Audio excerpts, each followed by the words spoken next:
Hello বন্ধুরা, অনেক দিন গরমের ছুটির পর মাম্মামের আজকে স্কুল খুলেছে।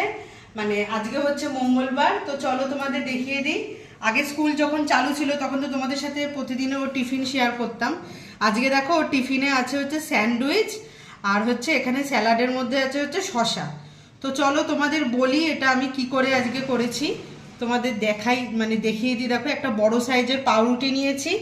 পাউরুটির মধ্যে এই যে মানে একটা মানে চৌকো যে পাউরুটিটা নিয়েছি, সেই পাউরুটির ওপরে একটা পাউরুটির ওপরে ফার্স্টে আমি সস মাখিয়ে নিয়েছিলাম। সস মাখিয়ে নেওয়ার পর দুটো মিডিয়াম সাইজের আলু, পাবে এবার আমাদেরকে দেখাও, দুটো মিডিয়াম সাইজের আলুকে চোখলা শুদ্ধ সেদ্ধ করে নিয়েছিলাম। সেদ্ধ করে নেওয়ার পর সেটাকে ওই স্ম্যাশ করে নিয়েছি। স্ম্যাশ করার পর ওর মধ্যে আমি কিছু কিছু মশলা অ্যাড করেছি।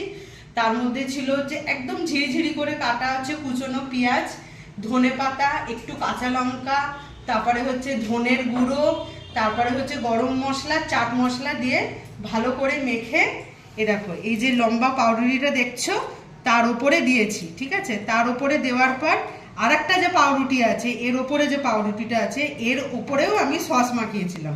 সস মাখিয়ে তারপরে এরকমভাবে জোড়া লাগিয়ে সসপ্যানের মধ্যে বাটার দিয়ে এপিট ওপিট করে ভালোভাবে ভেজে নিয়েছি।